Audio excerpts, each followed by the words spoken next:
que esta es la masterclass del diplomado en inteligencia artificial para la dirección estratégica de la UNAP. Y, y bueno, si te das cuenta el tema y entendemos que por eso estás aquí, vamos a hablar sobre cómo adaptar la inteligencia artificial a las organizaciones.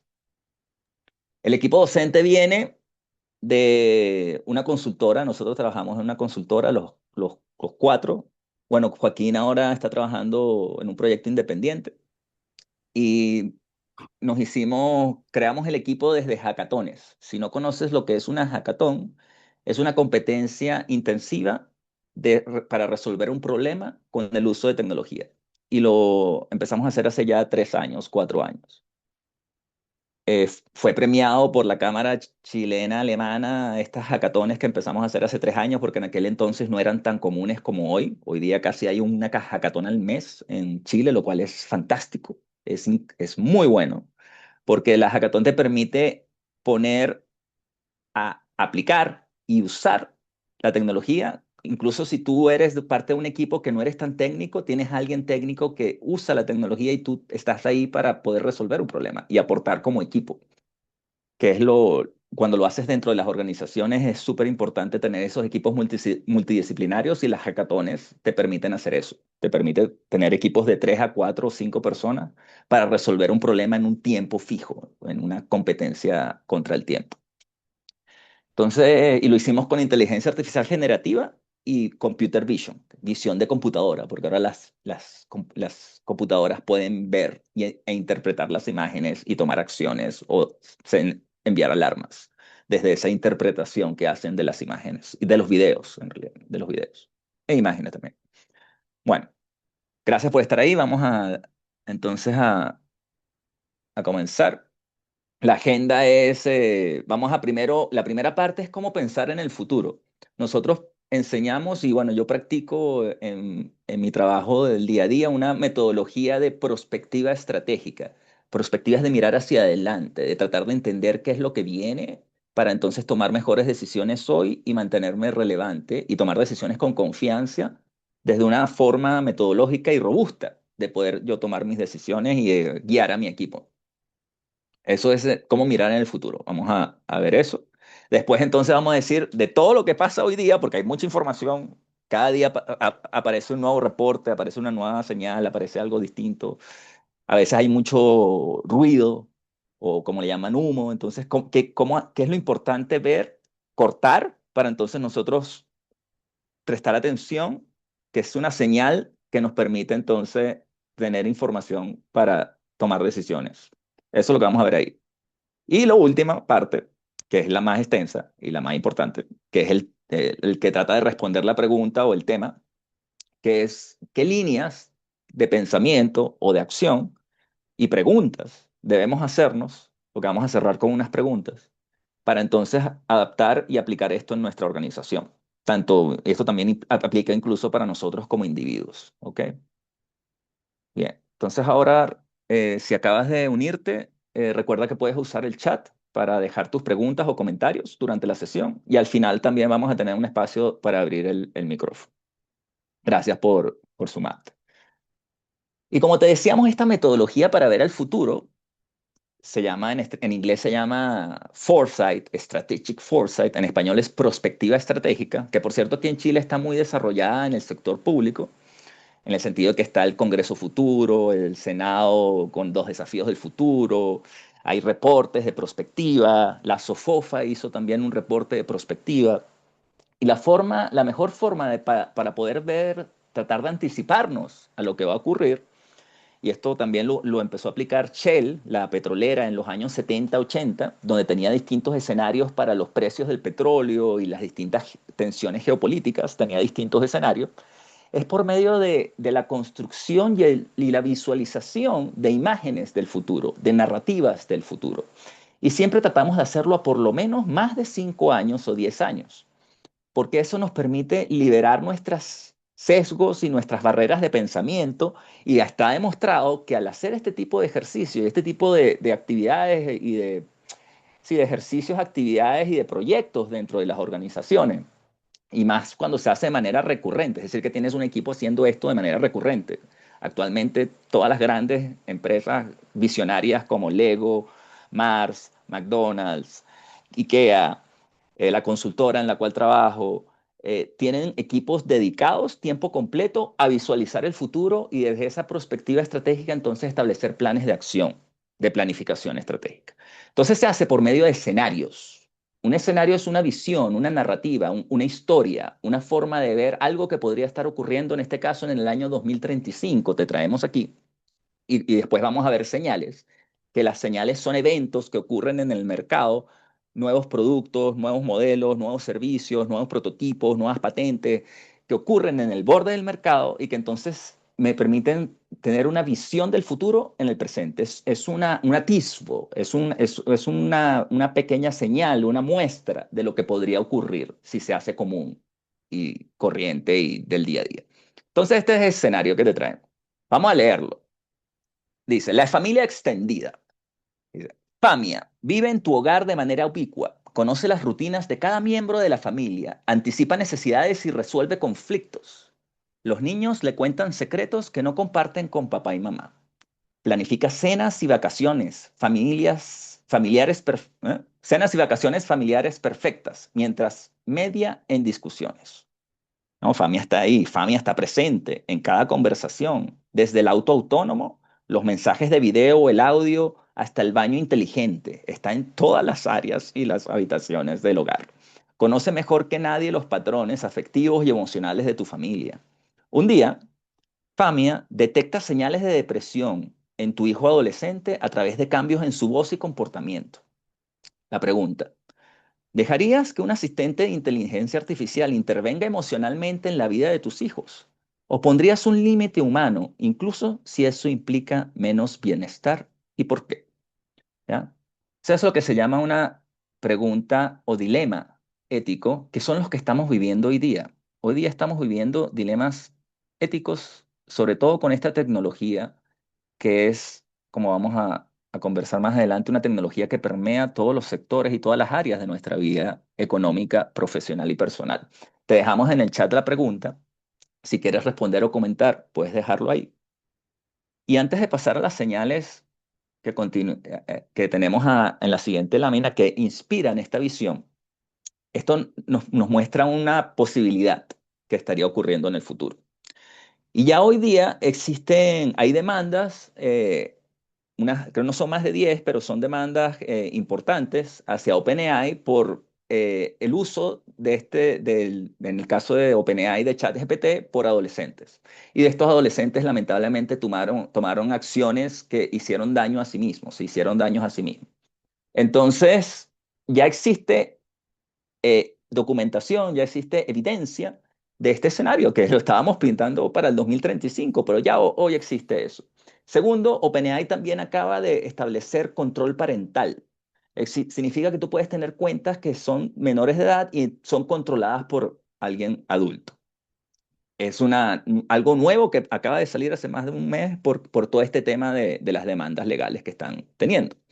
Otras señales bien específicas y quizás más cercanas, esta que me ocurrió a mí, una señal la puedes detectar en tu día a día. Hace 10 años atrás, cuando tomaste quizás el primer Uber, eso era una señal del futuro. Cuando usaste una aplicación por primera vez para pedir comida que te traigan a tu casa, la primera vez que usaste Corner Shop, por ejemplo, o la primera vez que utilizaste un Uber para pedir un auto para que te llevara.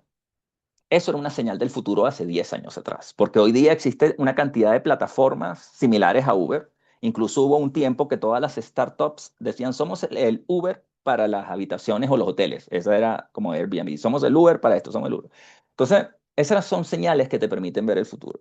Y esto ocurrió en el Club Providencia, donde pude presenciar la dinámica familiar, que donde estaba papá, mamá e hijos, ¿no? Tenías tres hijos de 5, 8 y 12 años y el padre abre la versión de voz de OpenAI, de ChatGPT, y empiezan a interactuar con el robot inteligente, con la máquina, con el ChatGPT.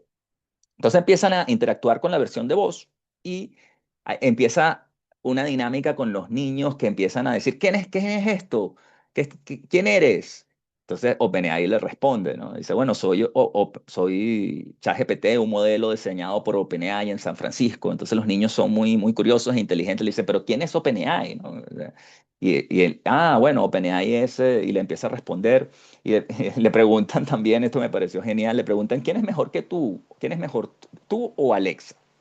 Y se la pregunta y ChatGPT se ríe, eso es una pregunta poco diplomática, déjame explicarte las diferencias entre yo y Alexa. Entonces, en esa dinámica empiezan a pelearse los niños por hablar con esta máquina y entonces la mamá corta la interacción y dice, ya, no peleen más, se acabó el chat GPT. Entonces ya está interviniendo dentro de la dinámica familiar. El chat GPT ya está además hablando con los niños de 5, 8 y 12 años en ese momento porque se abrió la interfaz de voz. Es decir, que ya vemos una señal de ese escenario que conversamos de FAMIA anteriormente. Bueno, la segunda señal es que ya hay un robot de código abierto, significa que tú lo puedes programar fácilmente, que lanzó Hugging Face, que es una plataforma también de programación de código. Entonces, y es por un módico precio de menos de $500. Estos robots que tú puedes programar y se mueven y tiene expresiones emocionales. Este robot Richie Mini. Tiene un video que es muy, se lo puedes buscar, Richie Mini. Un video donde muestra todas las emociones que tiene. Más adelante vamos a ver otro video. Ahora en la próxima lámina vemos un video, pero de un escenario distinto. Pero aquí ya significa que por $500 puedes acceder a este robot.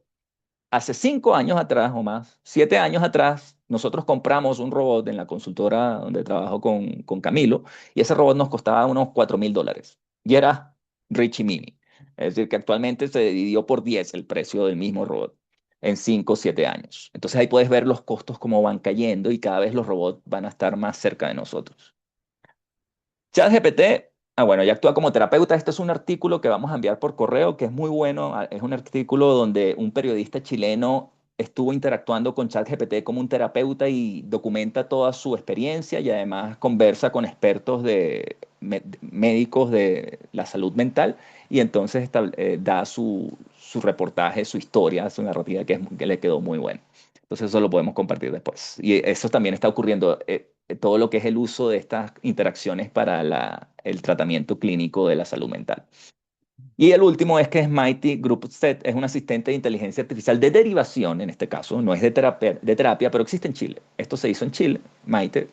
Entonces lo que hace este chatbot es que tú hablas con él y si detecta que tienes algún tipo quizás de tendencia depresiva, quizás de tendencia de autoflagelación o de suicidio, te deriva rápidamente al profesional humano de la salud. Y eso ya existe y está en Chile. Entonces vamos a chequear el, el chat que vemos a Héctor. Gracias, Héctor. Hoy estamos al límite de la pregunta. La vida rápida nos lleva a que la familia pasa al segundo plano. Los adolescentes pasan mucho tiempo solos y con un celular, abiertos al mundo. Ellos dicen tener millones de amigos en redes sociales, pero no conocen mirando esencial. Se ha perdido la comunicación. Gracias, Héctor. Así es, incluso me recordaste un libro que se llama La generación ansiosa, que es sobre eso de las redes sociales y quizás también es un tema, sí, es un tema, este de la generación ansiosa, que es lo que está ocurriendo con las redes sociales y lo que documenta el libro es que hay toda una tendencia de soledad, de depresión, de baja autoestima y se correlaciona, porque correlación no quiere decir causalidad con el uso de las redes sociales. Y esa es una mirada. Y la otra es qué estamos haciendo nosotros como familia con la interacción que hacemos con los adolescentes y niños también, porque, ok, una cosa es que esté más tiempo con las redes sociales, pero es también cuánta atención le estoy dando yo como familia al adolescente, ¿no? También hay una mirada de más allá de la tecnología. Gracias, Héctor. Bien. Eh, Luego de ver esta, vamos a ver ahora antes de pasar aquí, decir lo que es, vamos a ver un comercial. He's getting bigger. Espérate See? que voy a detenerlo. Ahí. Vamos a ver un comercial de una startup que creó sí, un ex actor de Disney Channel y que ha recibido 16 millones de dólares en inversión. Y están desarrollando y ya la aplicación está disponible solo en Estados Unidos aún, todavía no ha llegado a Chile, pero lo que hace es que existen primero el chatbot con el cual tú interactúas de propósito general, como son todos los que conocemos la mayoría, que es ChatGPT, Claude, Gemini, DeepSeek, etcétera, Copilot. Y luego están los chatbots que son de apoyo emocional, que incluso hay unos para que tú tengas conversaciones amigables y amorosas. Y luego están los que están tratando de hacer gemelos digitales, donde hacemos una réplica de mi mente, de quién soy yo, y trato de replicarme en un avatar, en hologram, le llaman ellos. Entonces, eso es lo que está empezando a aparecer ahora como una señal, ¿ya? Y esto también me llamó la atención cuando lo vi, también porque hace unos 3 o 4 años atrás en Congreso Futuro aquí en Chile se hizo un experimento similar con Darwin. Tomaron como todos los datos, escritos, documentación de Darwin, entiendo que era así, si mal no recuerda mi mente, es Darwin, y hicieron un modelo de lenguaje tipo ChatGPT donde tú podías conversar con un Darwin lo más cercano a lo que te respondería Darwin, ¿no? Eh, sí, entonces eso fue lo que pasó. Vamos a ver ahora este comercial. Se escucha el sonido, ¿verdad, Thais? Sí, ok. Vamos a ver el comercial que dura 1 hora 48. Está en inglés, pero le vamos a poner subtítulos en inglés. Así podemos practicar nuestro inglés. Vamos. Honey, that's wonderful. Kicking like crazy. He's listening. Put your hand on your tummy and hum to him. You used to love that.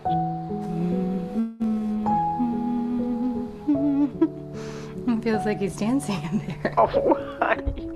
Mom, would you tell Charlie that bedtime story you always used to tell me? Once upon a time, there was a baby unicorn who didn't know he knew how to fly. This baby unicorn was like your mom because she didn't know that she knew how to fly, but she knew how to do all kinds of fabulous things. Hi, Grandma. Hey, Charlie. How was school today? It was really fun. I made this crazy shot in basketball. I don't really care that much about basketball. What about the crush? Stop. Grandma, stop talking. Just tell me one thing. Look who's gonna be a great grandmother. Oh, Charlie. Oh, congratulations. She says that he's been kicking a lot, though. Like, a little too much. Tell her to put her hand on her tummy and hum to him. You loved that. You would have loved this moment. You can call anytime.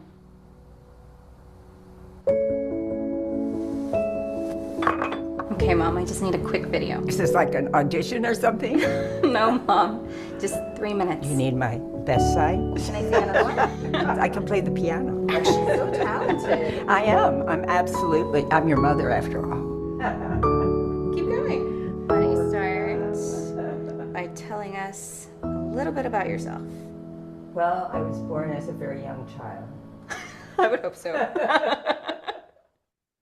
Bien, ese es el video viral de Two Way AI. Se ha hecho viral por lo que muestra, ¿no? Esa posibilidad de capturar un patrón de comportamiento eh, en un modelo de inteligencia artificial y que entonces tengamos esta réplica digital. En este caso muestra a una mamá que después es abuela y que queda en esta aplicación, ¿no? Entonces no sé si habéis visto el comercial. Si quieres deja tus comentarios ahí en el chat de esta señal del futuro que nos muestra posibilidades y,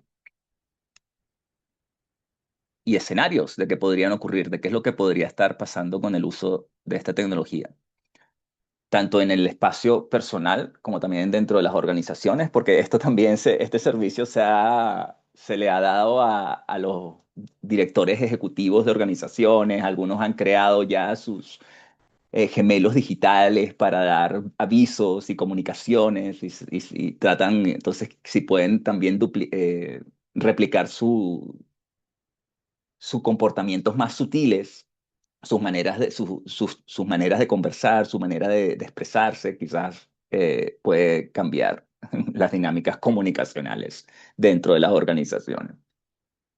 Así que eso es una señal del futuro. Es un evento que nos permite pensar, visualizar y preguntarnos qué ocurriría si esto escala, si esto se hace de uso más extensivo y se adopta más tanto en la sociedad como en las organizaciones, las que forman la sociedad.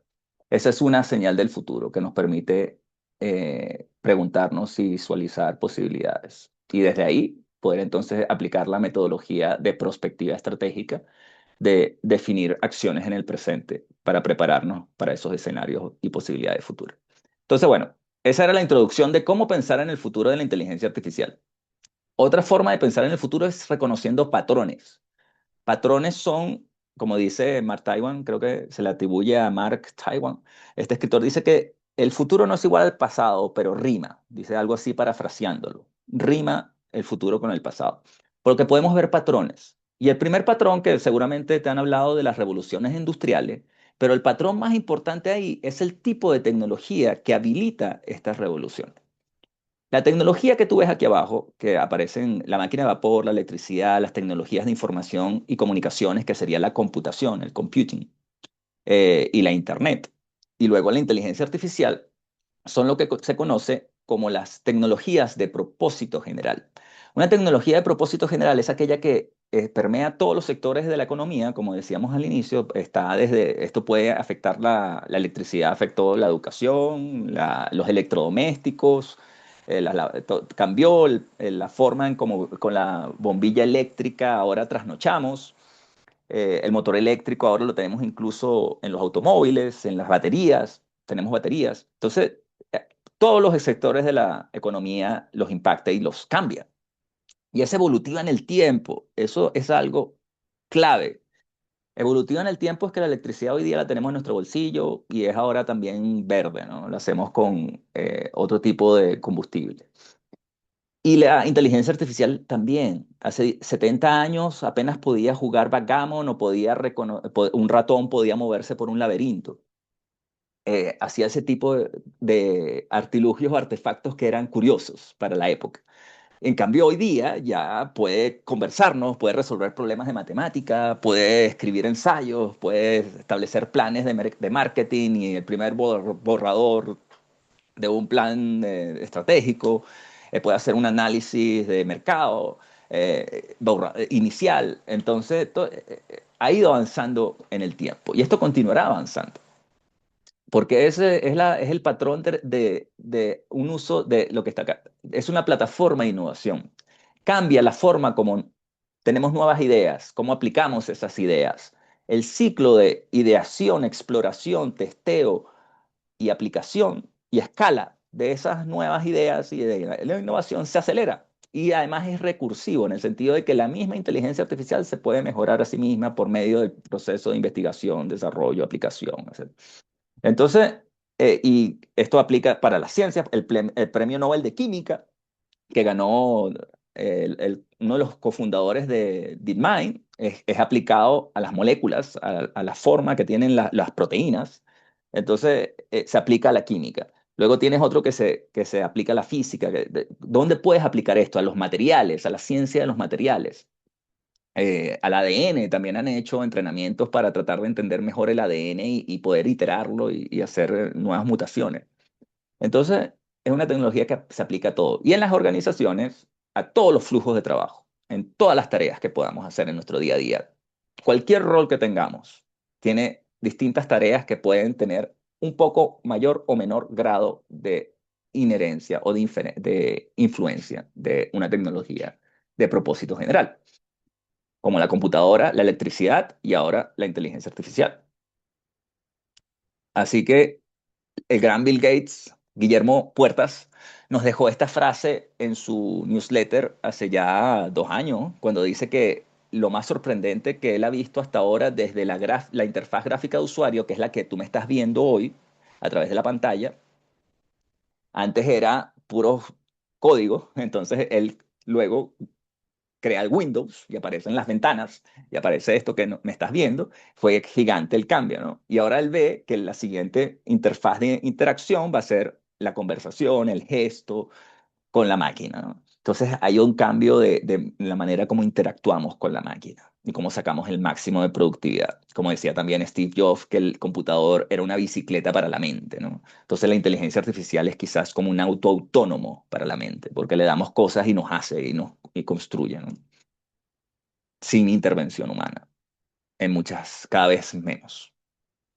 Y bueno, siguiendo los patrones, ¿cómo ves, cómo pensar en el futuro los patrones?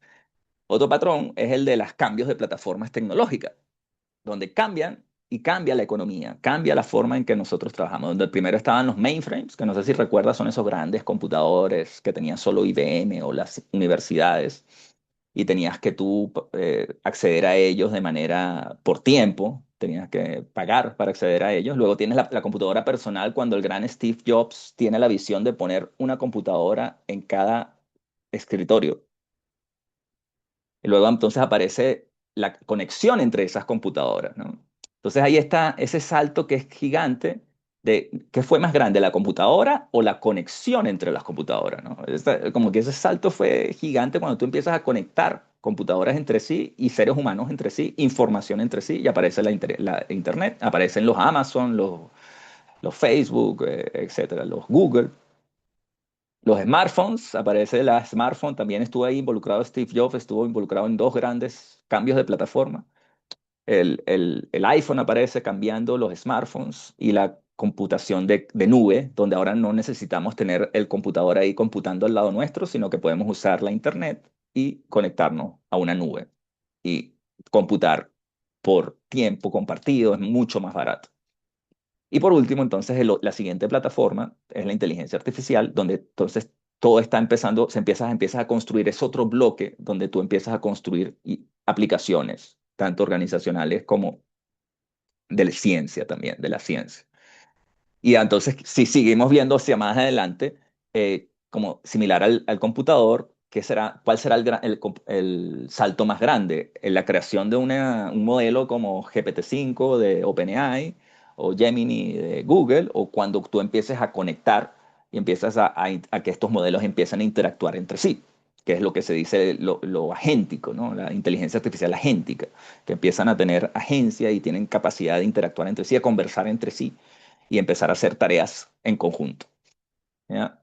Entonces ese es el siguiente curva, el siguiente patrón, la siguiente.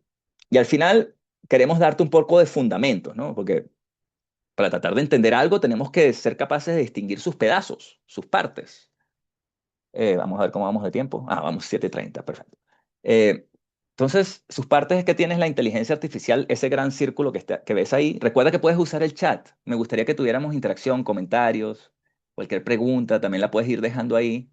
Veo que tenemos cerca de 40 personas, así que esperemos que estés ahí y que nos estés tomando notas y a ver que si tienes alguna pregunta o inquietud también.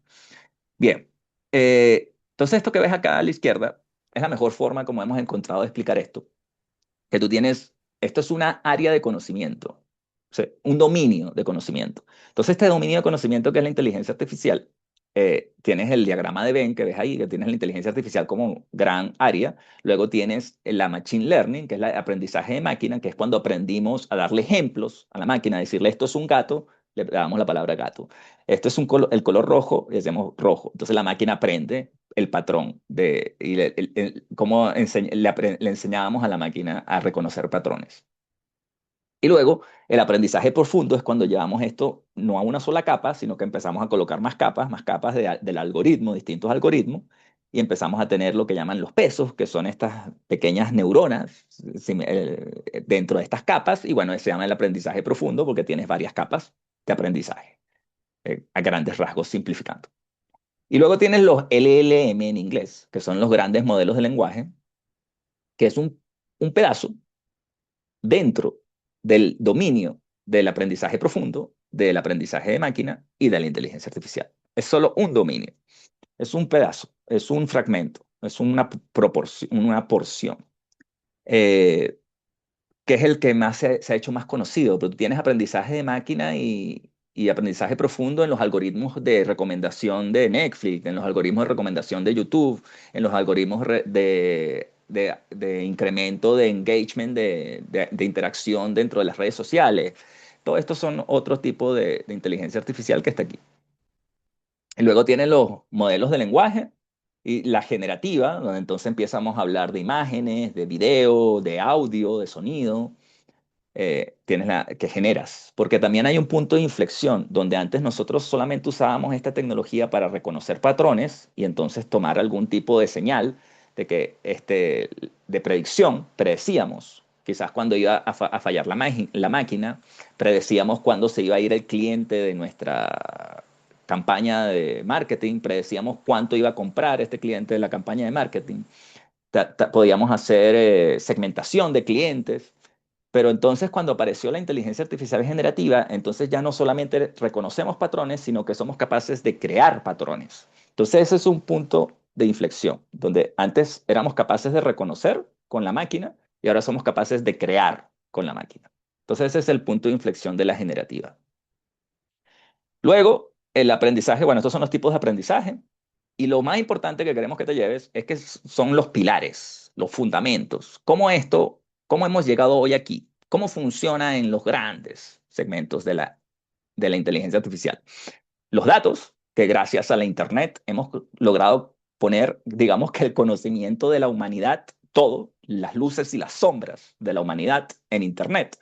Entonces, esta Internet, todos estos grandes modelos de lenguaje la leyeron y por ende tienen eso dentro de sus patrones, dentro de sus pesos del modelo. Los pesos son los parámetros que tienen los modelos y están ahí gracias a los datos. Y cada vez se crean más datos, cada vez estamos capturando datos. Esta grabación es un dato más que va a quedar ahí en la nube. Luego, los algoritmos cada vez se empezaron a ser más sofisticados. El deep learning o el aprendizaje profundo son capas y capas y capas y capas. Entonces cada vez se empieza a ser más sofisticado y por lo tanto se empieza a hacer una caja negra también. Y por eso se habla de explicabilidad, que queremos entender por qué dices esto y no dice lo otro. ¿Por qué me está diciendo que se dé el crédito y por qué se está diciendo que no se dé el crédito? ¿Por qué me está diciendo que tengo una probabilidad 95% de que esto sea un tipo de, no sé, cáncer tal en la radiografía? Entonces, esa explicabilidad es fundamental y se hace más complicado porque los algoritmos se han hecho más complicados, más sofisticados. Y por último, el cómputo. El cómputo es la fuerza bruta. Deep Blue, que le ganó a Kasparov en 1997, era una máquina de cómputo. Era muy tonta, pero computaba, o sea, era la máquina de cómputo. Y le ganó a Kasparov a punta de fuerza bruta. Y aún así, tuvo una jugada original, incluso similar a la que hizo AlphaGo en 2015.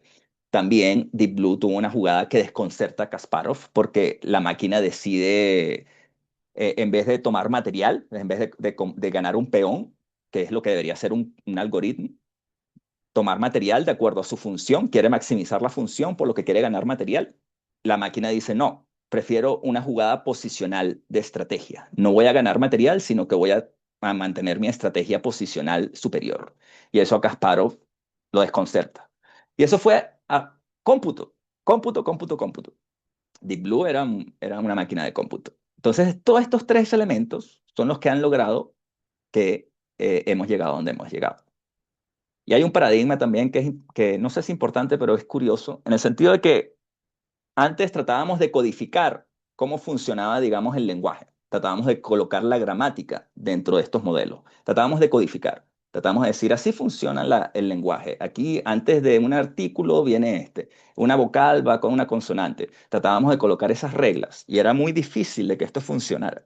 Entonces, ¿qué es lo que hace con el cómputo, los datos y los algoritmos?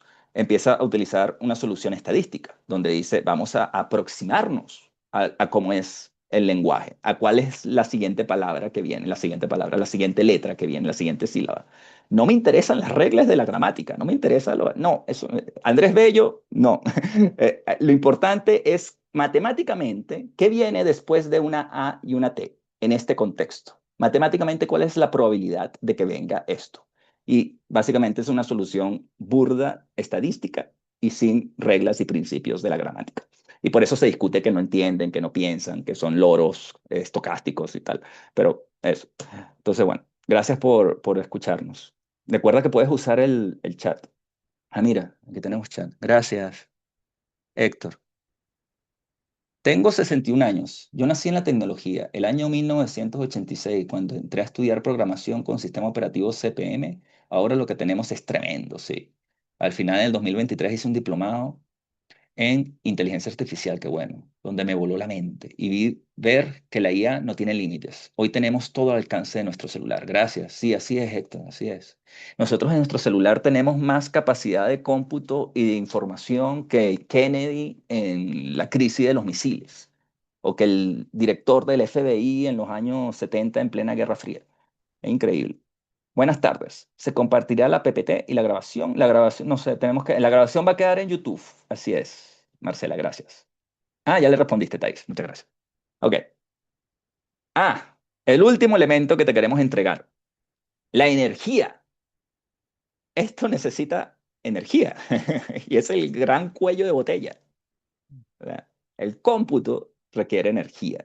Los algoritmos tienen que ser más eficientes, porque actualmente son poco eficientes. Estamos partiendo. Tenemos 3, 4 años de que esto se viralizó y se escaló.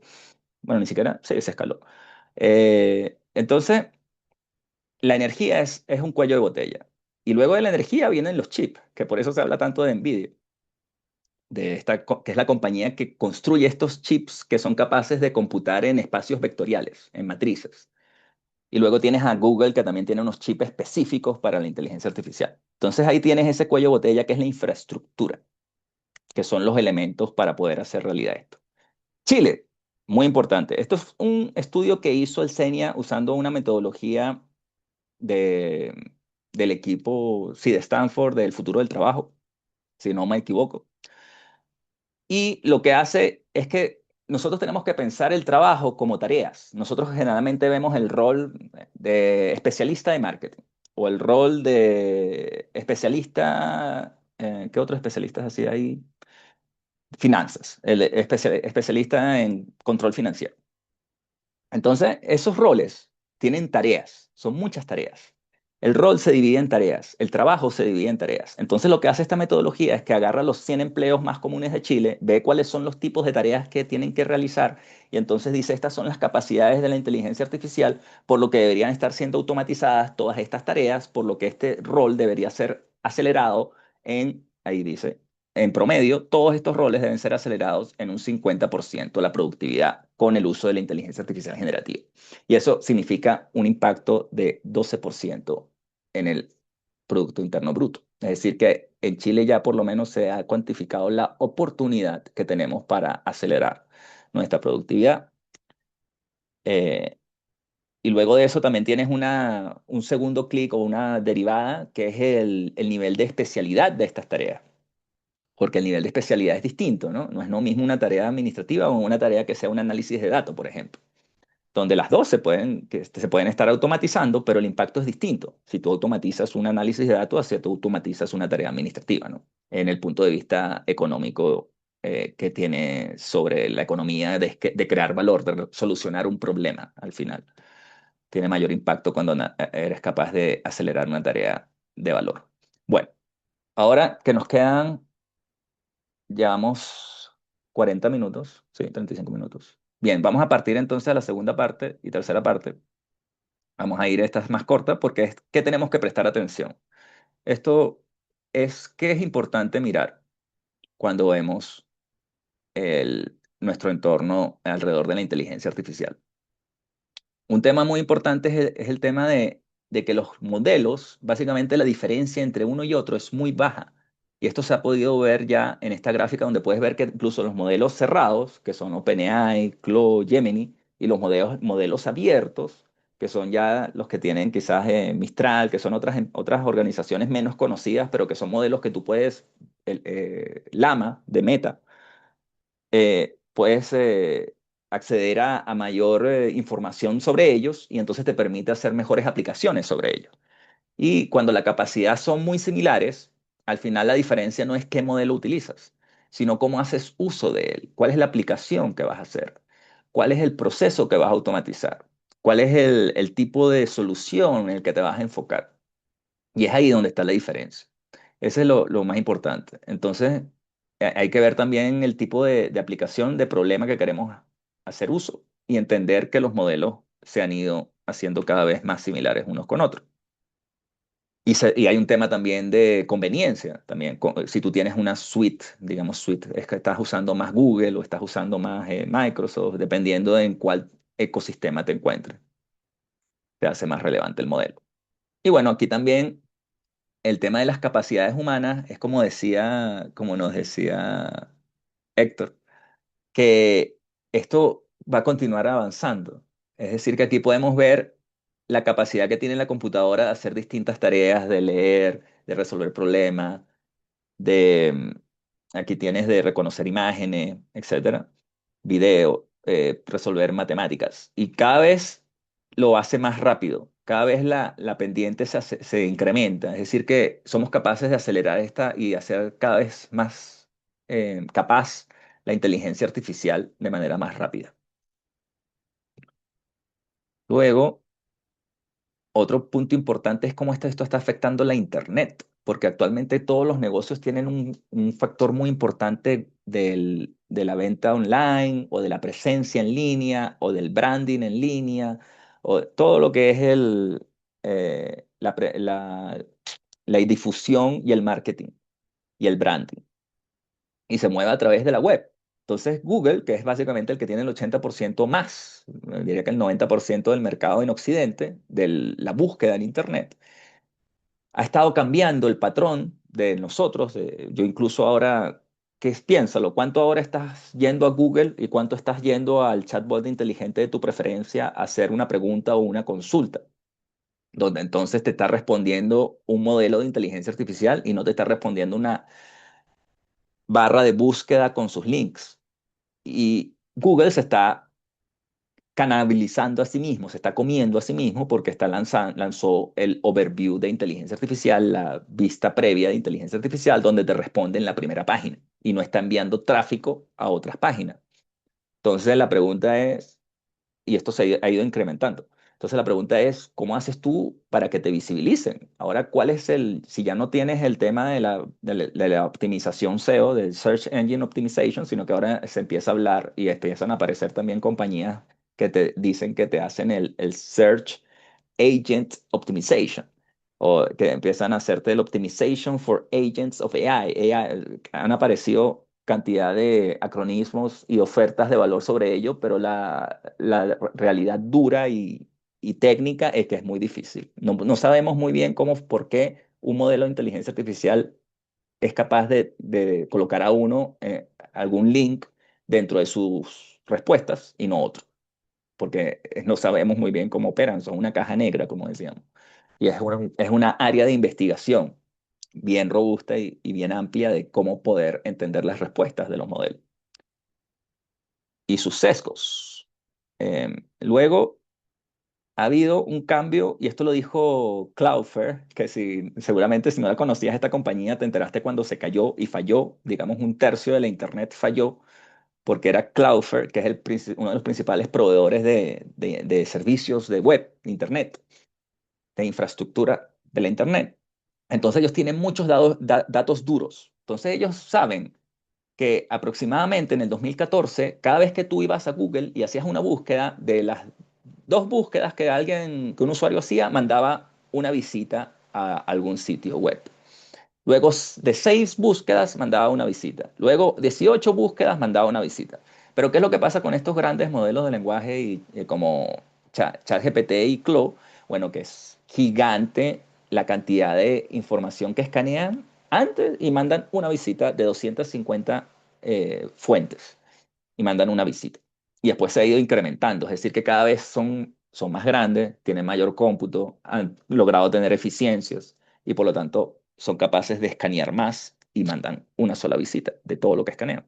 Entonces, el modelo y el patrón de marketing digital, de presencia de marca, de la Internet como la conocemos, está cambiando. Está cambiando porque ya no es un tema de búsqueda, sino un tema de respuesta. Te da la respuesta. Y la gente que crea contenido, ¿cuál va a ser el incentivo que voy a tener cuando me leen uno de 60.000, ¿no? Uno de 1.500? Se rompe ese acuerdo de crear contenido, de escanear contenido que había antes, ¿no? Donde yo creo contenido de valor para que entonces tener visibilidad en la web. o tengo una buena campaña de marketing, branding, para yo recibir y tener presencia, marketing, branding, de acuerdo a mi estrategia, ¿no? Pero eso cambia, porque la gente está empezando a usar más los chatbots y estos chatbots funcionan distinto. Muy bien, ahora vamos a entrar a la parte de las organizaciones. Las líneas claves, quizás algunas, no todas, sobre estas líneas de las organizaciones, que son súper importantes. Bueno, la primera, esta es una revista de Economics, que si no la conoces es una de las revistas más prestigiosas de análisis político, económico y en general del mercado. Y dijo en el 2017, los datos es el nuevo petróleo, ¿no? Que seguramente lo has escuchado. Veamos los comentarios. Gracias, Thais. Alguien, si quieres comentar algo, por favor, déjalo ahí. Por ejemplo, no sé si habías visto esto, la data es el nuevo petróleo. Seguramente pone ahí en el chat, sí, ¿ves? Claro, sí, exactamente, Claudia, es muy común. Muchos hablan de esto, ¿no? La data es el nuevo petróleo porque entonces tienes que tomar los datos y procesarlos y generan valor y tal. Y tienes aquí las grandes, Facebook, Google, Tesla, Amazon, ¿no? Y aquí tienes unos y ceros, porque es el gran mensaje. Gracias, Marcela, gracias, Claudia. Sí, lo hemos escuchado. Entonces sí, es muy importante los datos, los datos. Pero hay una analogía mejor. Así es, Karen, los datos, la gran. Hay una analogía mejor que a mí me gusta más. Y es que los datos es la nueva arena, que es la siguiente que está acá. Y además quizás para Chile, cuando esto lo presentamos en Atacama, me acuerdo, en un congreso, gustó mucho, ¿no? Porque el espacio minero, la arena es importante, sobre todo no cualquier arena, la arena de calidad, una arena bien refinada y tal. Entonces, los datos es la nueva arena, porque ¿qué es lo que pasa? Los datos no son valiosos por uno solo. Es decir, un barril de petróleo, tú sabes, el Texas, no me acuerdo Texas tanto, vale $80, $90. Un barril de petróleo que son 200 y tantos litros. Lo puedes valorizar, pero un dato no vale nada. Todos los datos míos, incluso Ángel Grimal, no valen nada. Lo que valen es la agregación de datos. Son datos en grandes cantidades y en datos bien refinados. Eso es lo que vale. Es decir, todos los hombres de 40 años de la región metropolitana con una hija de 3 años, casados, que tienen este tipo de gustos, que leen, que tal, todos esos hombres juntos, toda esa agregación, entonces me permiten entonces a mí hacer estudios, aplicar patrones, inteligencia artificial. Me permite hacer análisis de datos, me permite tomar mejores decisiones. Es la agregación de datos. Y Amazon fue uno de los primeros en darse cuenta de esto. La minería de datos, así es. Gracias, Héctor. Y para ello necesitas grandes cantidades, grandes cantidades. Y más importante que grandes cantidades de datos es el dato relacionado al problema y decisión que tú quieres tomar. Es decir, muchas veces estamos, no, que datos, datos, datos, datos, pero ¿cuál es la decisión y el problema que queremos solucionar? Es ahí lo más importante. Y de ahí entonces pensamos en cuáles son la agregación de datos, cuál es la arena, las dunas de arenas que tenemos que tener para poder procesar y poder establecer la mejor decisión basado en un modelo de análisis de datos o un modelo de inteligencia artificial. Y es el mensaje que te queríamos entregar, los datos. Y además existen datos sintéticos. Hay datos que vienen del mundo real, como el que estamos creando actualmente con esta grabación, y que creamos cada vez que mandamos un correo escrito por nosotros, o cada vez que mandamos un mensaje escrito por nosotros, cada vez que toma una medición, cualquier instrumento de medición en un proceso industrial, o hay una venta. Todo eso son datos. Pero hay datos sintéticos que podemos crear por medio de los que ya existen. Y esos datos sintéticos entonces nos permiten resolver desiertos de datos, que a veces no hay, casos de borde. En los automóviles se entiende mucho, los autos autónomos, se generan muchos datos sintéticos para el entrenamiento de autos autónomos, porque no llueve todo el tiempo, porque no hay nieve todo el tiempo, porque no hay niños cruzando la calle todo el tiempo. Entonces, lo que creamos es datos sintéticos para poder entrenar los modelos con estas variaciones creadas por medio de inteligencia artificial, de modelos de inteligencia artificial. Creamos nuevos datos y eso nos permite entrenar de mejor manera nuestros modelos. Y también genera mayor privacidad, sobre todo en áreas como la salud o la financiera. donde los datos son muy sensibles. Entonces puedes usar datos sintéticos para no tener que estar usando datos reales que pueden ser sensibles. Y esa es algo que muchas veces no sabemos que existe, y actualmente Gartner, según estima, que para entrenar la inteligencia artificial, solo para entrenar, se estima que el próximo año deberíamos estar sobrepasando la barrera del 50%. Por lo que es algo que muy pocas veces sabemos que podemos crear más datos gracias a estos modelos. Y hay un concepto también de alerta o riesgo, es que al crear muchos datos sintéticos, también los están usando Cadence, Ipsos, todas estas encuestadoras también están empezando a hacer uso de datos sintéticos, pero teniendo cuidado de no sesgar o incluso dañar su muestra real. Entonces, eh, ese dato sintético, si empieza a pasar cierto punto que no lo sabemos, no hay todavía una fórmula que te permita decir que hay demasiados datos sintéticos que rompen la calidad de la predicción o la calidad del modelo de datos o la calidad del modelo de inteligencia artificial. Entonces, esa cantidad de datos sintéticos puede generar también un impacto negativo en tu trabajo. Así que también eso es algo que hay que considerar. Bien. Bueno, debemos proteger información, datos clientes. Así es, sobre todo con la ley de datos personales que ya está en proceso de ser aprobada. No aprobada, de ser ejecutada. Eh, bien, bueno, y al final OpenAI esto lo sabe con total claridad, porque al final ellos empezaron escaneando toda la web y tomando una cantidad de contenido que todavía hay demandas hacia OpenAI por derechos de autor.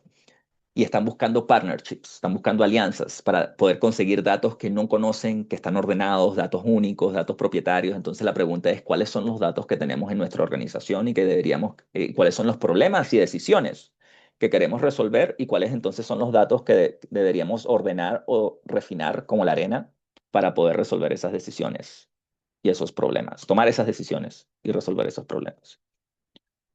Y OpenAI ha estado buscando alianzas para ello. Y todo esto para decirte que la gobernanza de datos es un valor explícito, necesario, es algo que tenemos que llevar adelante, es la palanca, el impulsor para poder que esto funcione, para que más allá de la organización centrada en datos, no, que sea una organización centrada en decisiones basadas en datos, que sea una organización centrada en inteligencia basada en datos.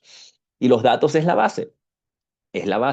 Si no, no podemos construir nada, ni podemos avanzar en cualquier solución de inteligencia artificial. Tenemos Claudia, tenemos una pregunta de Claudia. O sea, cada modelo de datos va a depender de lo que necesito resolver. Sí, y yo diría que sí, Claudia. Yo diría que eh, hay que ver también el caso, porque eso es bueno pensarlo, porque primero, ¿qué es lo que queremos resolver? Y si eso que resolvemos puede ser pivoteado, pivotear significa que yo hago este modelo de datos para este caso de uso o para esta decisión o problema que quiero atacar. Y si esto entonces puede ser escalado o pivoteado para otros casos de uso que sean similares, que sea muy fácil yo hacer uso de este bloque o de este módulo para yo poder entonces hacer uso y que sea modular. Que modular significa que lo puedas reutilizar en otro problema. Bien. Luego, claves estratégicas para las organizaciones. Gracias, Claudia. Bien. Mira, dijeron el pensamiento crítico. Gracias, Andrea. Debemos proteger información, datos clave. Ingenieros matemáticos están siendo claves para modelar esto. Sí, hoy ingenieros matemáticos están siendo claros, sí. Sí, y sobre todo, Héctor, también algo que hemos visto y que se ve es que el ingeniero de datos también, bueno, esto sí, yo creo que tiene como 40 años que se habla. Es que tiene que haber el tema de no solamente el ingeniero de datos, sino que tiene que haber esta capacidad técnica con el área de negocio, que es el que tiene conocimiento del negocio, y también toda la parte humana. Yo creo que eso tampoco no se habla tanto de eso, sino sí se habla mucho del negocio con la tecnología, que deben estar conversando y trabajando en equipo siempre, Y también tiene que tomarse el factor humano. Si no tenemos considerado el factor humano, vamos a conversarlo ahora, es el tema de la confianza, la adopción. La única forma, como decía Thais al inicio, de que esto avance y que tenga un impacto es que los trabajadores lo adopten, lo sepan usar, tengan confianza en que esta solución. Y entonces todos van en la misma dirección. Entonces el factor humano de negocios y técnico, como decías tú, esto es muy, muy, muy importante. Y del pensamiento crítico lo anotamos ahí y seguimos. Ok, para que sigamos avanzando porque nos quedan 15 minutos. Bien, claves estratégicas para las organizaciones en Chile. Este es lo que ves aquí, es la cadena de valor. Como todo producto o servicio y tecnología también, tiene una cadena de valor de cómo tú llegas a las aplicaciones como el Instagram, el TikTok, el Zoom, el Office, Word. La aplicación es la capa la que nosotros vemos.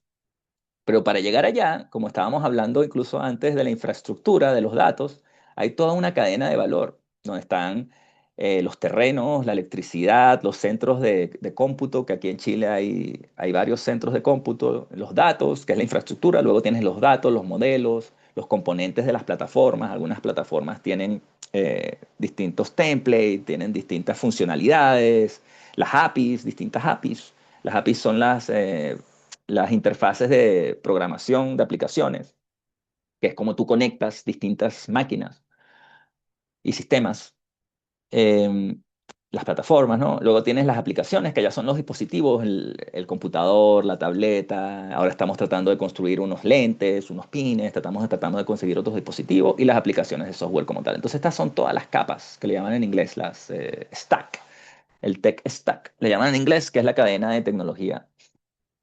Y mientras más abajo necesitas mayor capital de inversión. Entonces, generalmente la pregunta es, ¿dónde va a haber mayor valor? Porque, por ejemplo, en la Internet, el mayor valor estuvo en la capa de las aplicaciones, donde apareció el Amazon, el Google, el Facebook. Luego tienes quizás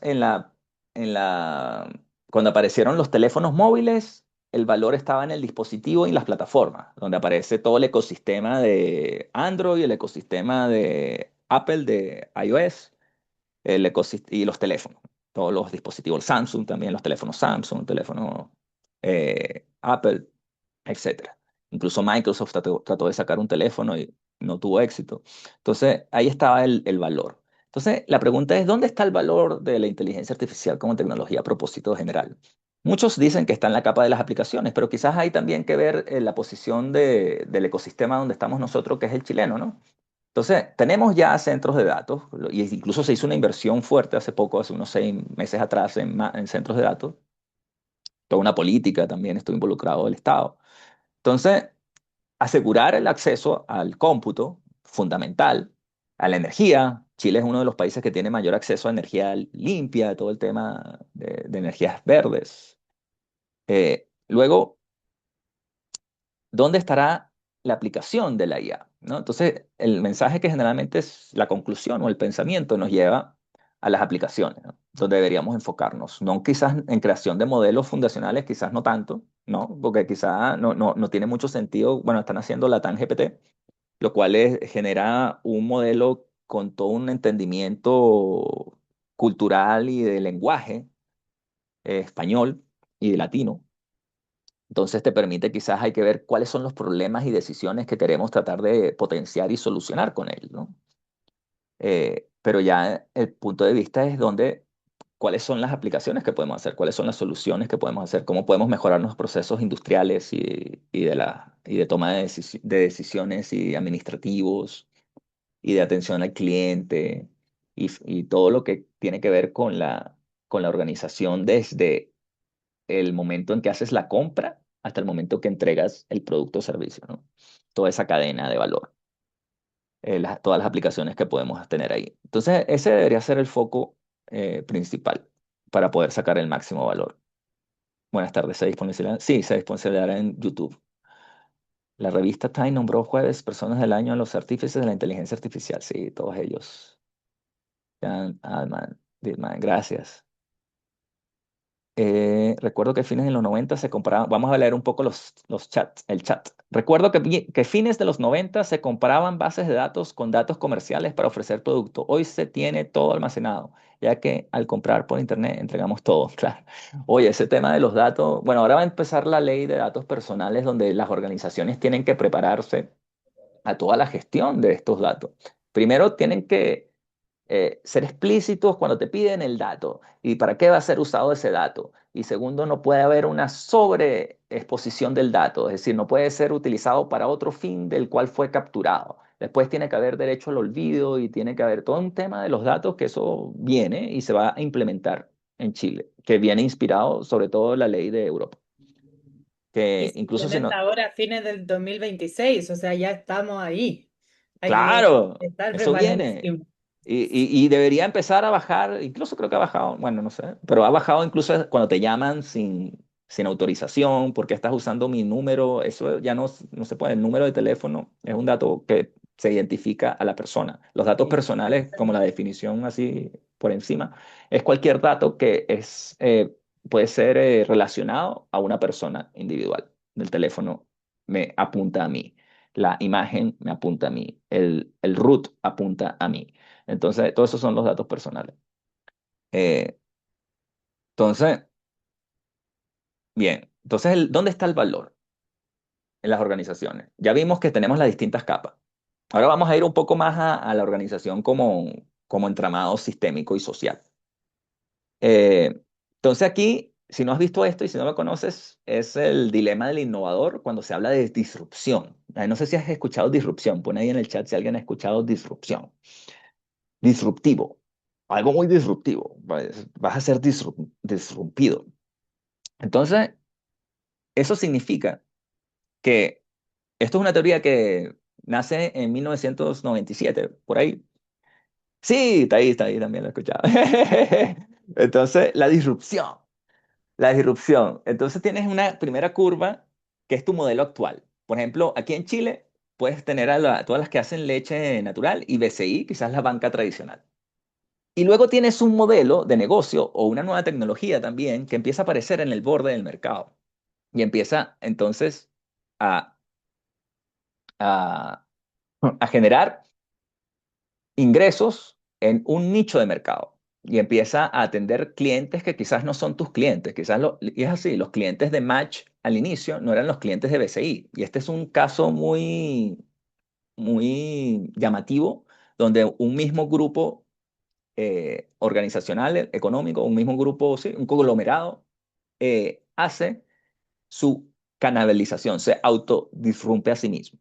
Entonces, por ejemplo, y eso lo que ocurre es que en algún momento, esa nueva organización que están haciendo en el nicho del mercado, en el borde del mercado, empieza a ser tan eficiente y su calidad empieza a aumentar y comienza a tener capacidades que van creciendo en el tiempo, se va haciendo más capaz, más hábil. Entonces empieza a atender el segmento actual de, por ejemplo, de la banca tradicional, donde ahora Matchbank ahora también empieza a ofrecer cuentas de crédito, de ahorro, tarjetas. Y entonces empieza también a hacer competencia, empieza a tomar el mercado de la curva gris. La curva azul celeste empieza a disrumpir, ahí está la palabra, disrumpir la curva gris. Y eso genera mucha duda, incertidumbre y también en el momento donde estás aquí, cuando estás viendo la curva azul y tú eres la curva gris, quizás puedes desestimar, para decir una palabra elegante, puedes desestimar el otro modelo de negocio o la tecnología naciente. Como acaba de ocurrir en esta semana, es un caso que Netflix va a entrar en conversaciones, ya está en conversaciones para comprar, adquirir Warner Brothers Discovery, todo lo que es Hanna-Barbera, DC Comics, CNN quizás no porque es un canal de noticias, pero HBO, todo eso de entretenimiento va a ser adquirido por Netflix, ¿no? Y hace 15 años, típicas historias, se le hace una entrevista en el New York Times al CEO de Warner Brothers en el 2010 y le preguntaron si estaba preocupado o era una amenaza a Netflix. Y dijo básicamente que el ejército de Albania nunca va a conquistar el mundo. Esas fueron sus palabras. Entonces fue básicamente como decir el ejército de un país muy chiquitico nunca va a poder hacer ningún tipo de nada, de ruido. Y actualmente los están comprando, o si llega a pasar por todas las regulaciones norteamericanas, los van a comprar. Entonces el Netflix se come a Warner Brothers, que sería un ejemplo de lo que está ocurriendo ahora. Y también está el ejemplo de Notco, donde Notco no es el tema de la vaca en el envase. Más que todo, sí, ok, se hace uso de la vaca y se dice que esto no es leche, que es leche, que tal. Hay una demanda por este uso de tratar de confundir al consumidor. Pero en realidad lo que da miedo desde el punto de vista de negocio es que el patrón de consumo ya no sea de la leche de vaca, sino a la leche vegetal, de origen vegetal. Si el patrón, yo por lo menos cambié, yo cambié de leche de vaca a leche vegetal. Entonces hay un cambio del patrón del consumidor. Y si eso llega a ocurrir y empieza a escalar, a escalar, a escalar, el negocio se ve amenazado. ¿Ya? Bien, entonces, ese es el... Y bueno, al final es un tema de modelo de negocio. Para hacer un nuevo modelo, mira, aquí aparece Netflix otra vez. Este es el ejemplo de cuando un seguidor trata de ir detrás de un líder. Netflix es el líder del streaming, de la internet, del televisión por internet. Y, y aquí puedes ver cuánto rentabilidad tiene cada trimestre Netflix y Disney Plus, lo que conocemos nosotros como Disney Plus. Y como puedes ver, no era rentable. Disney Plus nunca fue rentable, sino hasta hace poco, hasta hace unos 6 meses atrás, 9 meses. Eh, y es porque es muy difícil tú hacer un cambio de modelo de negocio. Requiere de mucha inversión, de mucha energía. Y no solamente es un tema de inversión de dinero, sino es un tema de liderazgo, de cómo haces para ganarte a tu gente, el corazón y la mente de la gente. Y sobre todo el punto de vista dentro de la organización y sobre todo hacia arriba, hacia la junta directiva o hacia quien esté arriba, de que sepa que este es el camino correcto, mientras tú no estás siendo rentable, por ejemplo. Y aquí hubo cambios de CEO, aquí hubo cambios de gerente general en Disney. Y hubo un par de gerentes generales que cambiaron en esta parte de la curva. Bien. Ah, mira, aquí tengo una pregunta. La aparición de plataformas fue disruptivo. Sí, totalmente, Claudia. Las plataformas es una forma y un modelo de disrupción, de la creación de plataformas. Lo disruptivo suele llevar a mayor riesgo también, no necesariamente. Sí, buena pregunta ahí. Sí, o sea, sí, tiene mayor riesgo en el sentido de que, ¿cómo gestionas esto? Incluso este es un ejemplo bueno. ¿Cómo gestionas ese riesgo y cómo opera esto generalmente? Este es el ejemplo de no es ir detrás de un nuevo modelo, no es Netflix que tiene detrás a Disney Plus, sino este es el ejemplo de tú crear algo completamente nuevo, que es lo que está tratando de hacer Meta con Meta Labs, Meta Reality Labs, que está tratando de crear los lentes Ray-Ban, Oakley, o sea, todos estos lentes para usar la tecnología en nuestro día a día a través de los lentes y no del teléfono celular. Entonces, requiere una cantidad de inversión y no hay resultados de negocio, no hay nada comercial aún, porque es tan difícil de crear que hay mucho riesgo, hay mayor riesgo. Entonces, generalmente se crea una división aparte de las organizaciones, los que pueden hacer esto. Crean una división aparte y generalmente también están lo que llaman las startups, que empiezan a aparecer estas empresas que tienen alto riesgo y tratan de ser disruptivos y escalar. Y se trata de gestionar como un portafolio en el caso de las organizaciones, donde Reality Lab debe tener varios lentes, seguramente, debe tener varios proyectos distintos, donde pone distinto todo este dinero, que es una cantidad gigante de dinero, y esto lo ha podido hacer Mark Zuckerberg porque él tiene mayor control. Él se ha logrado gestionar su capacidad de decisión con la junta directiva, en el sentido que es muy difícil de que lo saquen por una mala gestión. Ha podido hacer sangrar una división, de meter mucho dinero, mucho dinero, mucho dinero, mucho dinero para tratar de disrumpir el mercado creando algo nuevo, 100% nuevo, que sería que estos lentes se hicieran cotidianos en el día a día, donde todos tuviéramos un celular y un lente, ¿no? Pero aún no se ha logrado. Incluso los demos que salieron hace poco no funcionaron muy bien. Y, Y no, en los lentes él los probó en vivo y no funcionaron. Luego tienes esta, tan simple para decirte ya cerrando, que estamos llegando a la hora, es que, y gracias por estar ahí, Alejandra, Ana, recuerda que puedes poner ahora sí tus preguntas, tus comentarios, ahora vamos a abrir el micrófono, Verónica, Sebastián, Max, Milien, Nicolás, Paula. Entonces, tenemos modelos de negocio que son tradicionales, que está bien, eso está muy bien, que son, por ejemplo, los que escalan por medio de un modelo de franquicia, que escalan por medio de abrir más localidades, por medio de lanzar más productos y servicios físicos. Pero también están los digitales, donde te permite crecer exponencialmente. Y no hay un límite físico, sino que se mueve en plataformas, como dice ahí. Entonces, eso te permite escalar y te permite generar mucho valor a una velocidad exponencial que va duplicándose en el tiempo. Bueno, al final, DeepSeek y Toyota. Ah, sí, porque aquí lo que ocurre con DeepSeek y Toyota es que lograron sacar eficiencias en los modelos. Lograron tomar un proceso de producción, en el caso de producir una inteligencia artificial, y en el caso de producir autos, y lograron hacerlo con muy poco presupuesto, con muy pocos recursos, y aún así innovaron de una manera extraordinaria. Entonces, para poder hacer nuevos modelos de negocio, tenemos que experimentar, y las restricciones son nuestras amigas al final, porque nos fuerzan a inventar algo nuevo. Bien. A ver, tenemos un mensaje más. Recuerda que ahora vamos a abrir el espacio. La resistencia al cambio complica a empresas antiguas que no dan paso a las nuevas tecnologías, pero es necesario avanzar o cambiar para mantenerse vigente en el mercado. Así es, Karen. Y el gran desafío es cómo hacerlo. Y aquí esta es una de las respuestas. Esta es tan simple como aquí puedes ver el ascensorista desde el año 1990 y tanto, 930, perdón, del año 1900 hasta el año 1990, los ascensoristas que eran los que estaban ahí en un ascensor apretando el botón, cómo aumentan y caen.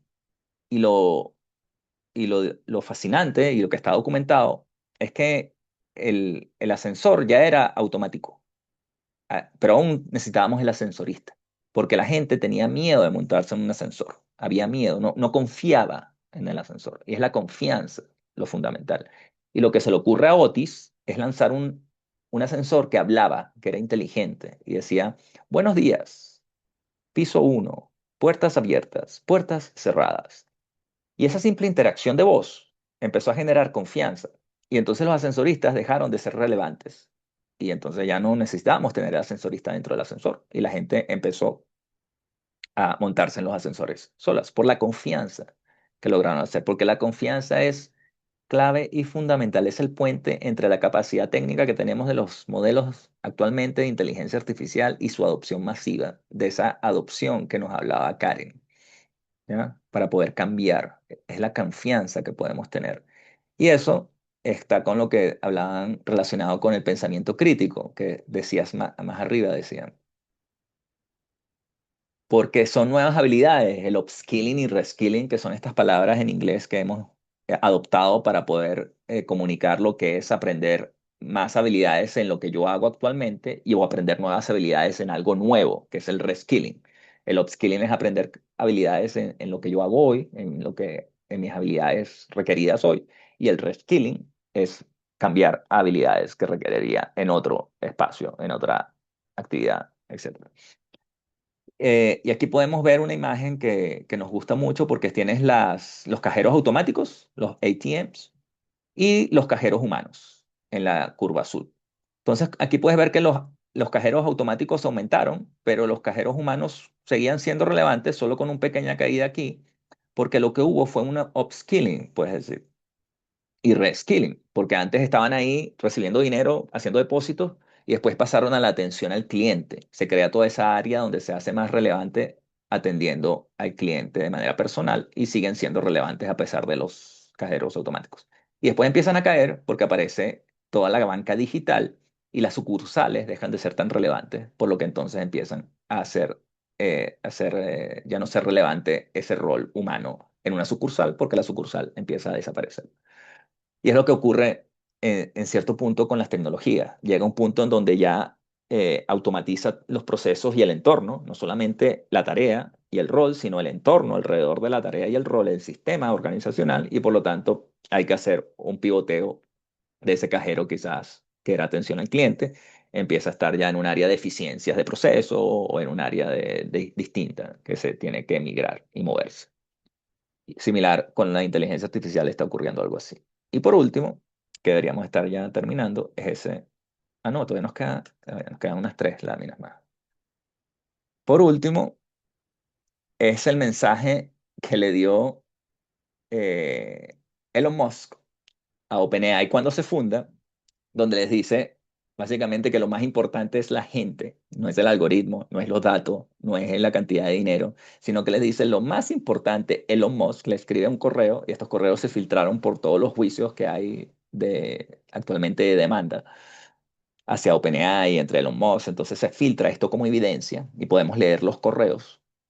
Les dijo básicamente, miren, bienvenidos a esta nueva aventura, pero lo más importante es la gente. Tenemos que tener a la mejor gente. Y en el caso de organizaciones que ya están establecidas, si tienes ya 1.500 personas, tienes que ver quién tienes que incorporar y a quién tienes que también que desincorporar, porque al final es un cambio cultural. Tienes que sacar mentalidades, crear mentalidades, valores, principios para poder ir adoptando esta tecnología. Y también lo decían muchos teorías de management, de gerencia, donde te dicen que hay que tener a la gente correcta en el autobús, la gente incorrecta fuera del autobús y la gente sentada en los asientos correctos también, ¿no? Para poder irte de viaje hacia la visión de la organización. La gente es lo más importante y la confianza que hay. Y el salto cualitativo no existe a nivel individual, como hablábamos al inicio, que no es el uso solo individual, sino del sistema como tal, de los seres humanos interactuando entre sí, como ocurrió con la electricidad. La electricidad no fue automatizar estos telares que funcionaban con la máquina de vapor, con estas poleas, sino fue hacer la línea de producción en serie, que se le ocurrió a Henry Ford, y la especialización del trabajo a lo largo de esa línea de producción, y después se empezaron a crear células de producción para hacer más eficiente todo el proceso. Y al final nos preguntamos por dónde hacer este rediseño de proceso, donde tienes todo lo que hablábamos de las tareas que son tomadas por la máquina, el ser humano interactuando con la máquina en esas tareas y la máquina sola y el humano solo. Tienes esas dos, humanos solos, máquinas solas y humanos interactuando con máquinas en el centro. Y es donde está la gran pregunta, ¿cuál es el mix correcto para cada proceso y para cada tarea? ¿Dónde debería estar el proceso de compras? Debería caer aquí. ¿Dónde está el proceso de ventas y marketing? Debería estar más acá, con más máquinas y menos humanos. Y al final hay toda una metodología detrás de esto para poder ir identificando estas aplicaciones. Bien, ahí dice Max. Wow, no sabía cuánto demoró ganar la confianza desde el cajero humano en la TNE, desde la mitad de los 70 a casi mediados de los 90. Después de la curva fue muy ascendente, la confianza es importante. Sí, tal cual, Max, tal cual. Porque yo me acuerdo que me monté en muchos ascensores y eran muy seguros, eran seguros, era un ascensor como los que existen hoy día. Pero aún así estaba el ascensorista. Porque claro, mucha gente prefería tener a alguien ahí en caso de que se detuviera también, ¿no? Que se cerraran las puertas y quedaras ahí detenido. Eh, Preguntas para el cierre, antes de darte la información. Vamos bien, nos quedan 8 minutos, 3 minutos.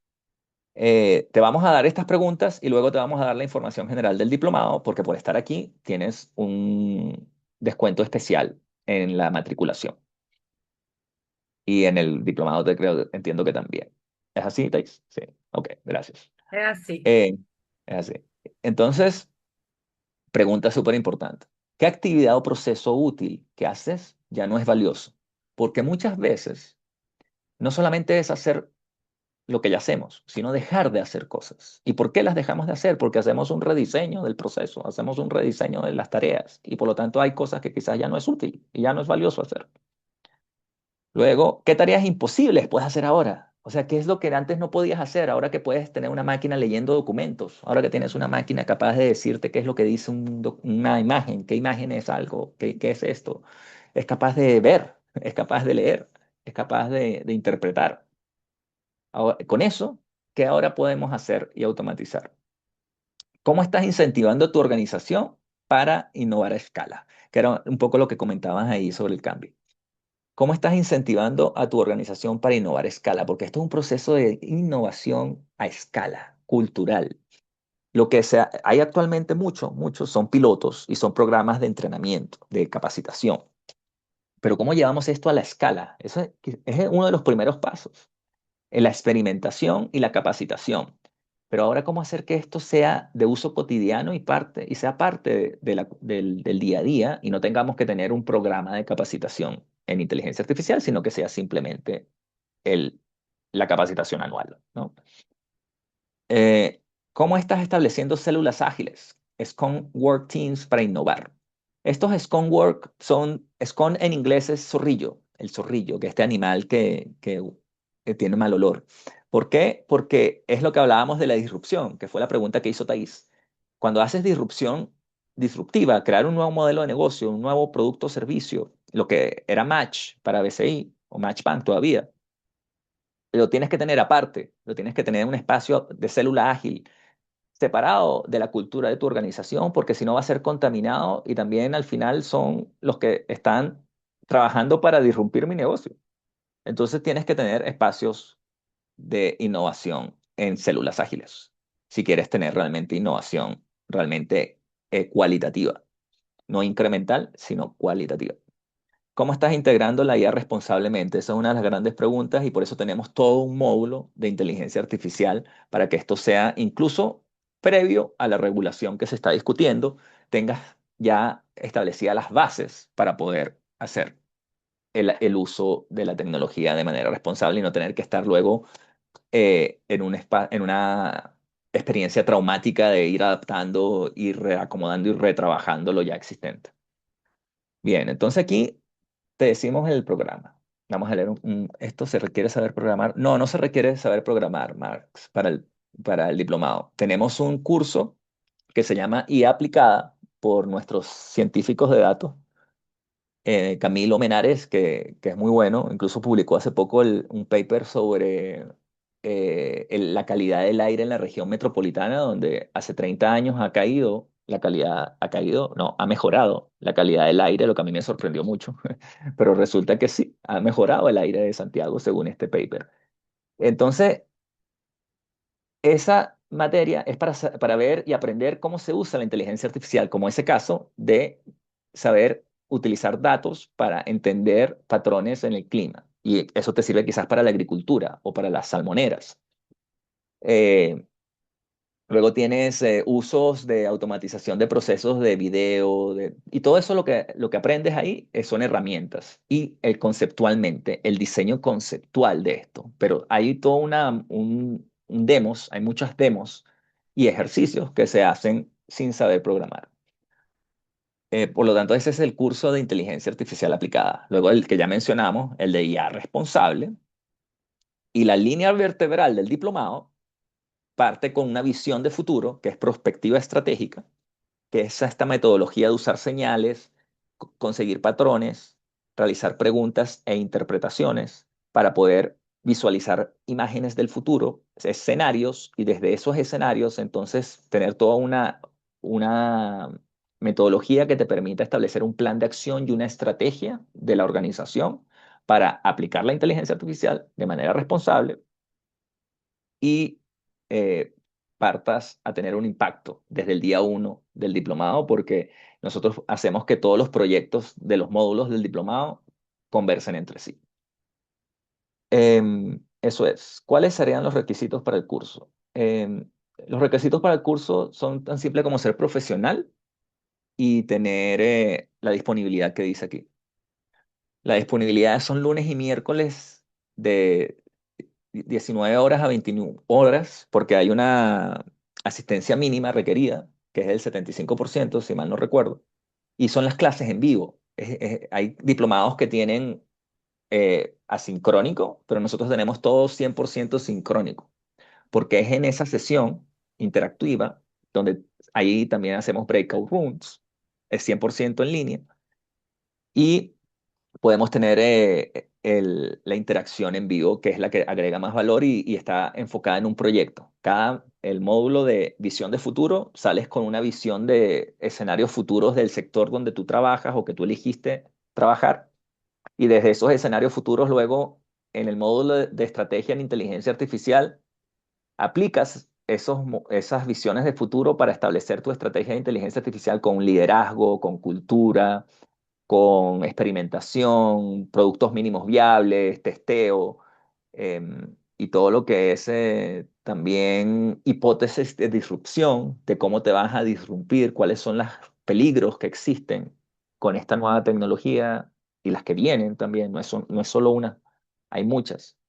Están también la Internet de las cosas, están las computadoras cuánticas, están una cantidad de tecnologías que también existen y están escalando.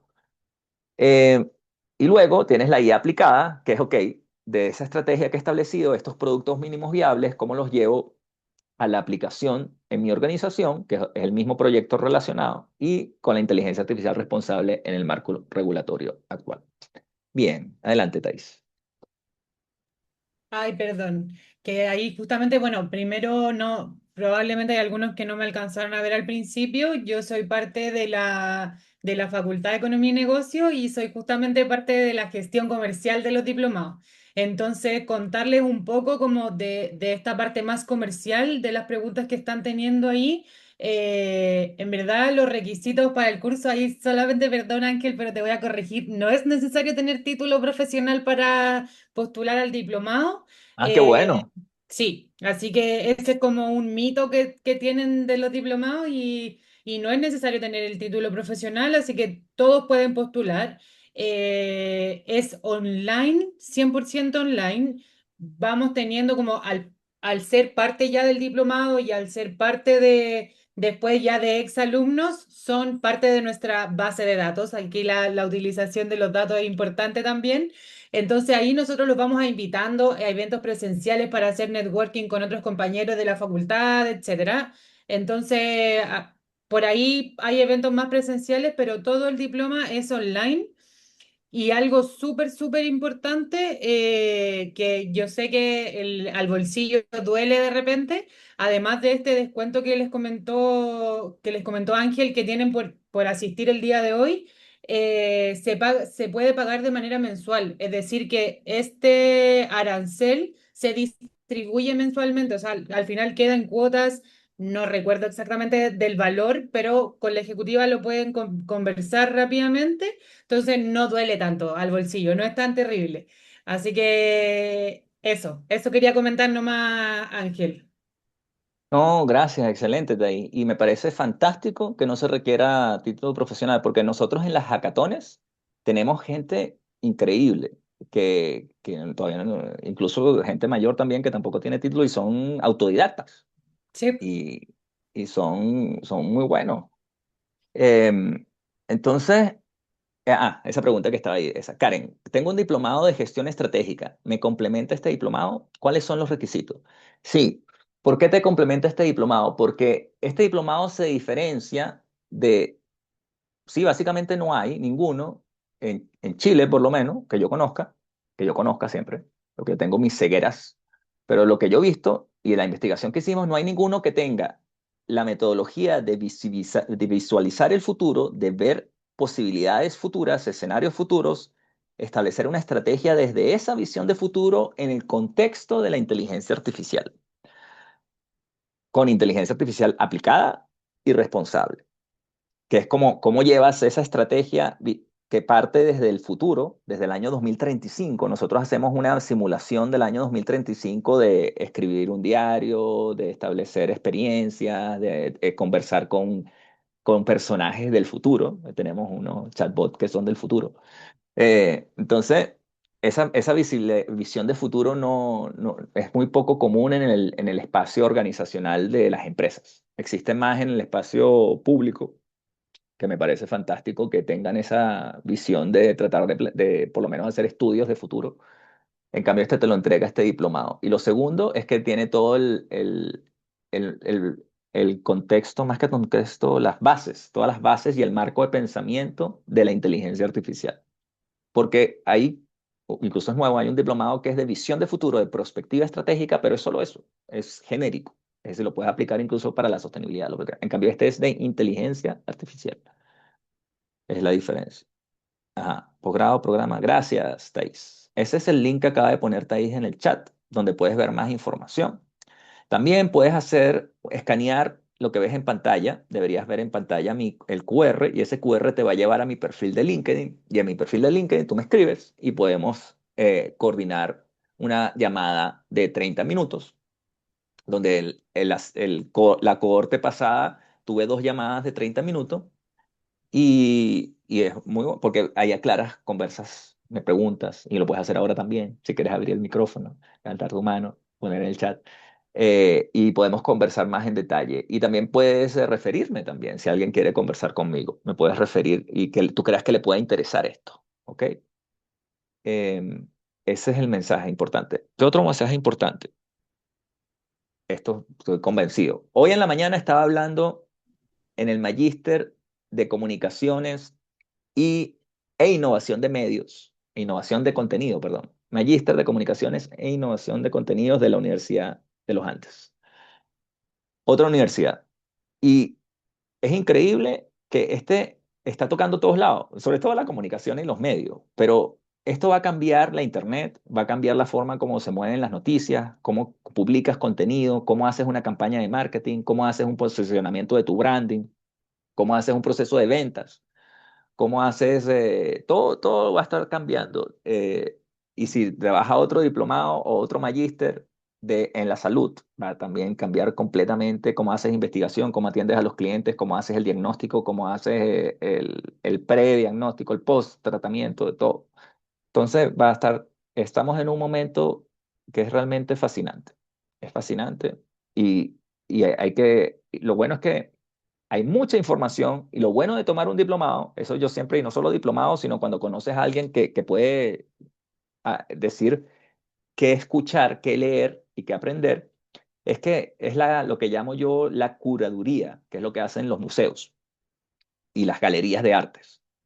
Lo que hacen es que agarran toda una cantidad de obras de arte, de contenido, de información, y la seleccionan, la limpian, la ordenan y generan una experiencia con un objetivo de aprendizaje y con una aplicación y entregable final, con algo concreto, con el que salen del diplomado, que es una estrategia de inteligencia artificial con un plan de implementación y un marco de gobernanza responsable de esta tecnología.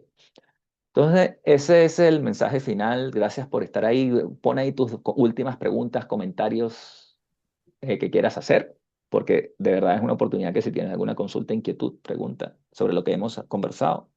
Vamos a ver los últimos mensajes y los que más Yo están tengo, más yo arriba. tengo un último comentario ahí solamente para motivarlos un poquitito, que Ángel es un poco eh, tímido, vamos a decir, porque Ya, es un increíble director del programa. O sea, de verdad, él aparte de ser director del programa, es parte de los profesores que van a tener uno de los ramos con él, una de sí. las asignaturas. Ah, cierto, Y no dije tal eso. como vieron la clase de hoy día, son clases muy dinámicas, muy interesantes, que de verdad sirven en la aplicación en sus trabajos del día a día. Entonces... Eso es algo que yo sabía que Ángel no lo iba a decir, así que aprovecho de decirlo yo, que es un increíble director. Así que para que lo Gracias. consideren. Sí, pero eso es verdad, no lo dije. El curso de visión de futuro lo hacemos juntos y el curso de estrategia también, pero ahí hay muchos invitados, porque son 9 sesiones y esta sesión pasada tuvimos 2 invitados. Tuvimos a Rafael Rincón, el líder de los Objetivos de Desarrollo Digital de la Fundación País Digital, donde conversamos sobre liderazgo estratégico, y Alex Dickinson lo invitamos para hablar de roadmap, que sería hoja de ruta de la estrategia de inteligencia artificial. Y Alex es emprendedor, tuvo una startup que estuvo con Amazon y se dedica a implementar agentes, sobre todo agentes de inteligencia artificial.